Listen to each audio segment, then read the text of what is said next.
Hello everyone. Before we dive into HTML forms, we'll look at some more elements, namely tables and bulleted lists.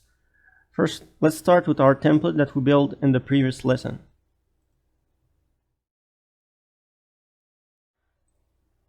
To create a table, here's the basic structure. The outer tags are table and /table. And then you have a tag for each row, TR for table row.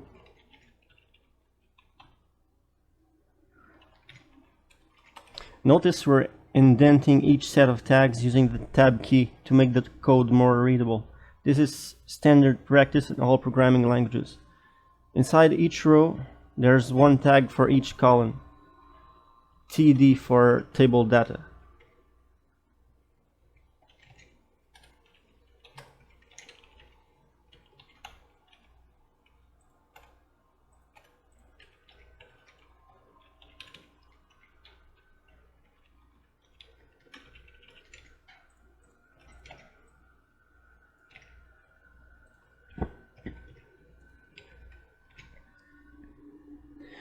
On the first row, we can also use TH for table header, which will allow a different style for the table's header.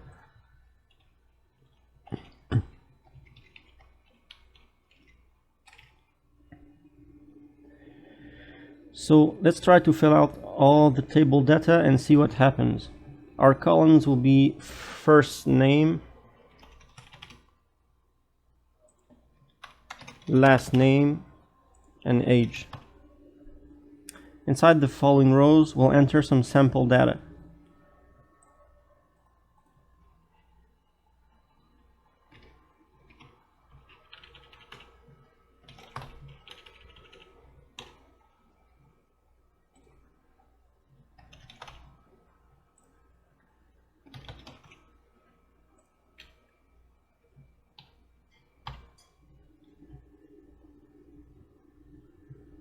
Now, let's see what it looks like in the browser.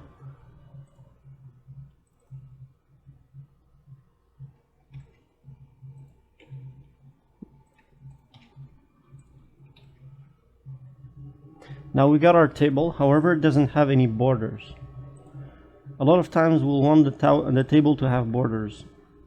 To do this, we can go about it in different ways. One of them is with inline CSS, which will apply the new style only to the current table. Meaning if we create a new one, it'll have the default style with no borders. For the sake of learning, we'll do it with inline CSS first. Let's add our style to the table itself by typing style equals border 1 pixel solid black.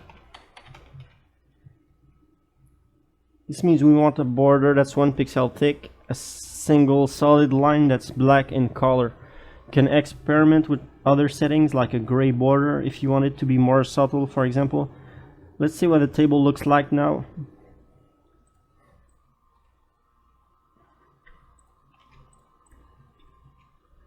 You can see that there's a border all around the table. We also need to add a border to all different kinds of data cells, meaning TH and TD.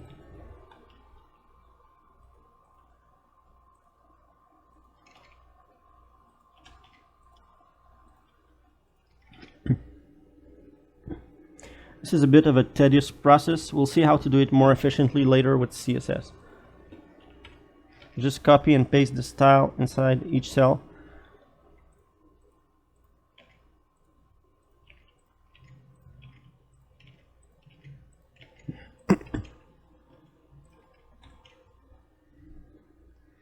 Now we can see that there's a border around each piece of text. Now let's undo what we just did and look at how we can do this with CSS.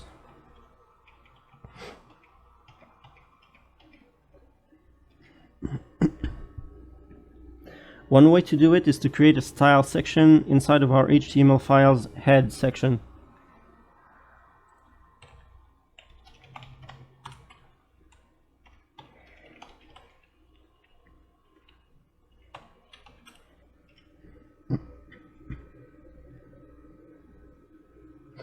Then the syntax we use is to enumerate all the elements that we want to apply a style to, and then open a bracket.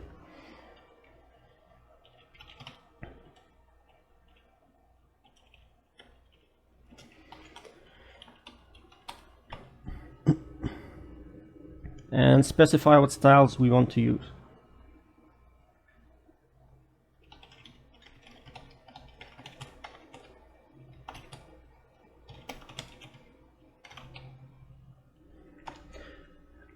We'll go ahead and add the border. Let's use red this time. And there's also another parameter we can use, border collapse, which will get rid of all the double borders and collapse them into a single one.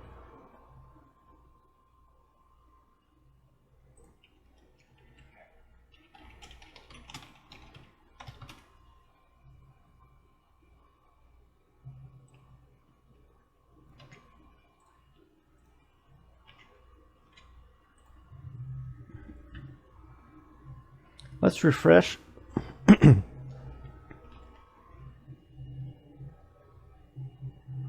And now we can see that our table has the red border that we just specified. There was actually a mistake in the code. We had to apply the style to table, td, and th, and not to tr. That's why some borders were missing.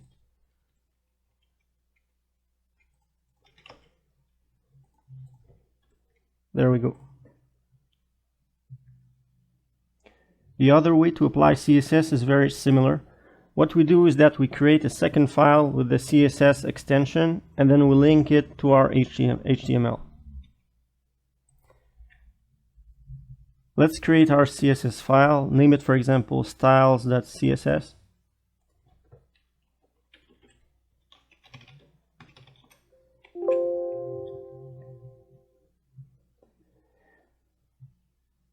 We'll copy the styles that we typed earlier and paste them inside of the CSS file.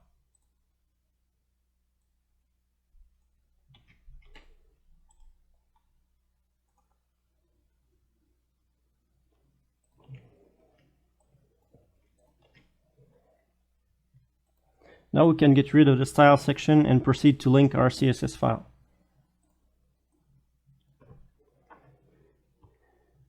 This is also done inside the head section, and the syntax is link rel style sheet href styles.css. Once again, we'll modify the style slightly so we can be sure that the changes are being applied. Let's use a thicker blue border.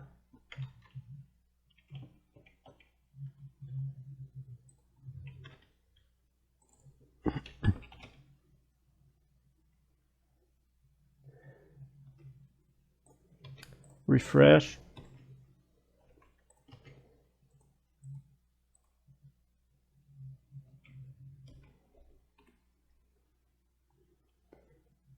And then you can see that the styles were applied to the table.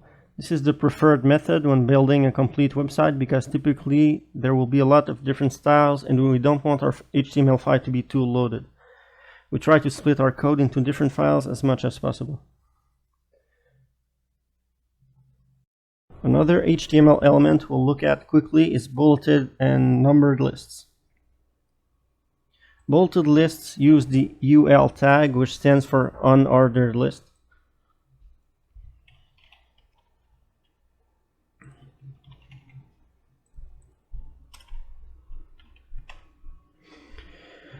Each item in the list is enclosed inside li for list item.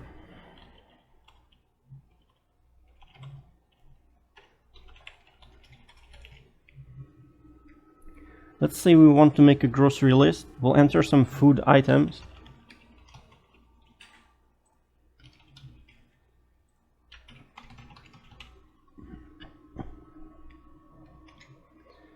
And here's what our list looks like. Note that you can add more levels by adding another UL inside of the first one. Let's add a sublist under one of the items.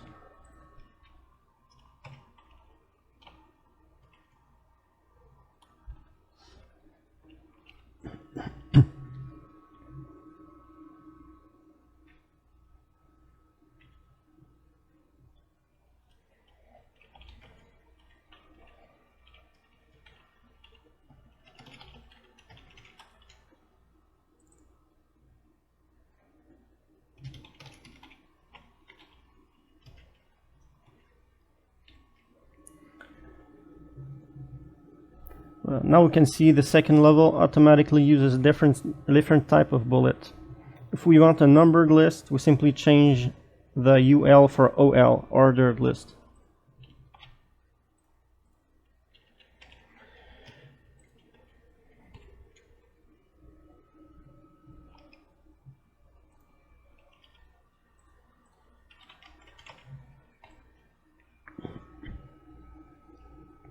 This will make it so each list item is numbered.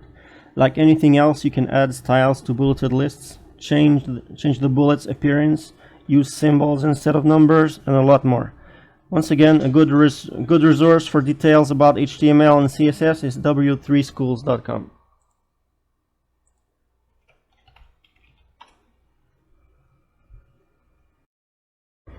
Now let's see how to create a form in HTML. Forms are necessary in a lot of cases. We usually need to allow users to register, log in, contact us, sign up to a newsletter, post comments, and so on. The form itself is enclosed between form tags.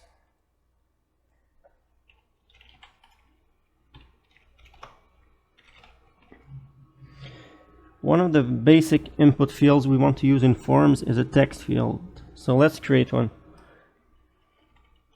The input tag stands on its own. It doesn't have any closing tag. Inside of it, we indicate the type of input. Here it's going to be text. An ID, which is specific to this input field.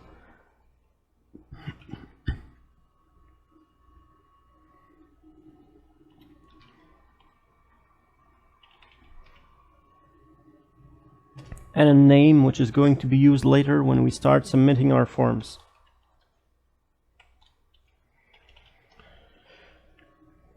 So far, we can see we have a text field.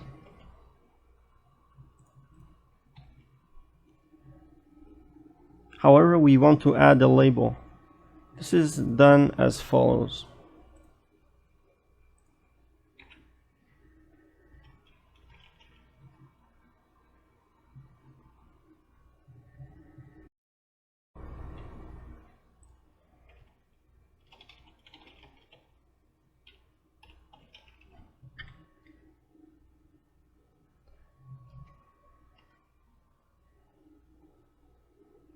Ideally, we also want to link the label to the input field, so that if the user clicks on the label, this will enable them to start typing. To do this, we add for equals fname, which is the ID of the input field.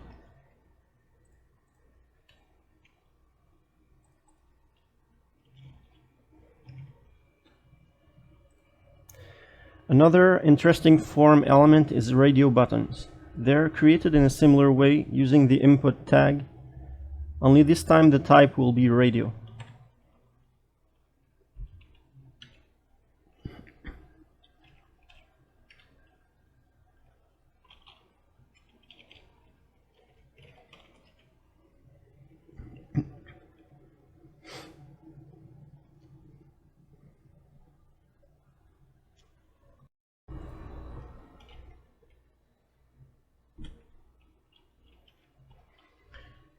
All the radio buttons of the same list need to have the same name. This makes it so only one option can be selected at a time.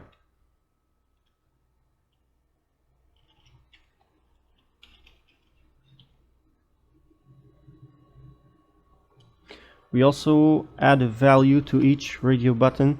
This is what will be sent when we submit the form.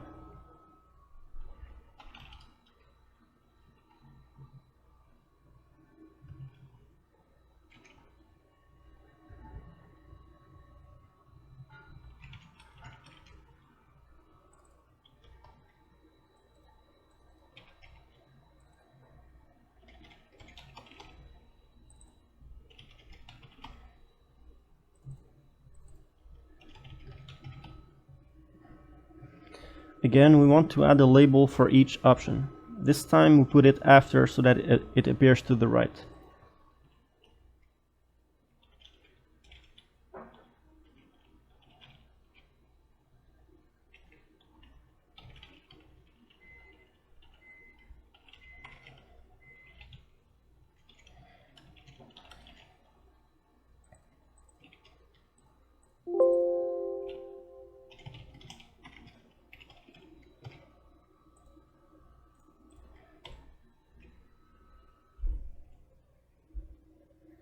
One thing to note is that we can add line breaks using the BR tag.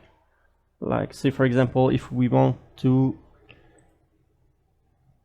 insert a line break after the text field, we would do this, and we will get the radio buttons underneath.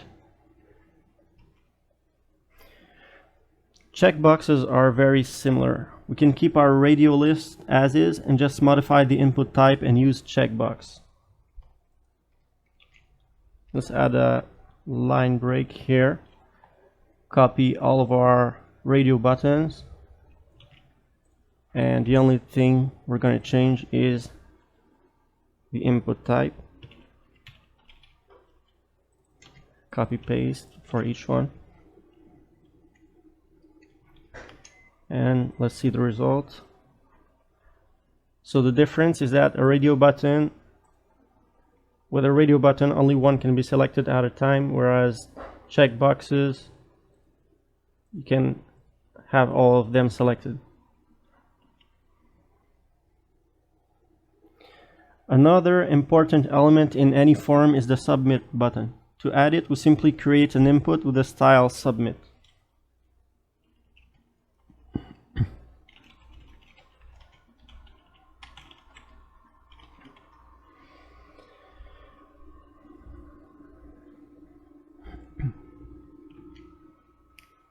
The value is the text that will be displayed on the button.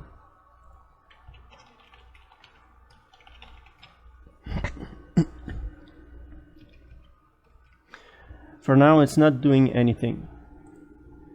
We'll see in later lessons how to use the PHP language in order to handle form submission. Those are the most common items we'd want to include in a form. There's also text areas, which are multi-line text fields.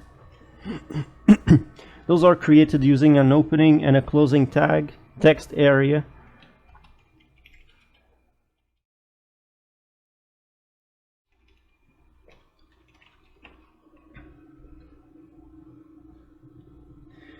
To set the size of the text area, you can specify the number of rows and columns.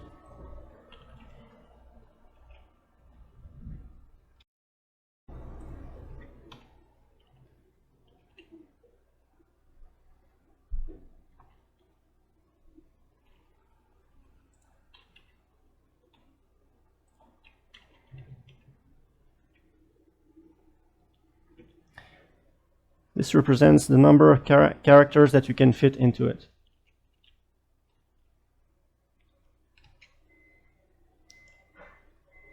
Columns being the width and rows being the height. Any text between the tags will be displayed by default inside the text area.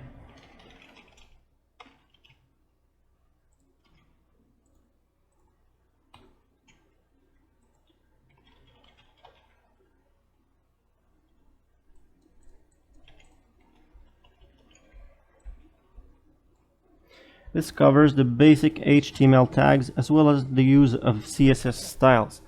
In the next lesson, we'll be using JavaScript in order to dynamically validate form entries and add some interactivity to our web pages. Thanks for watching and see you next time.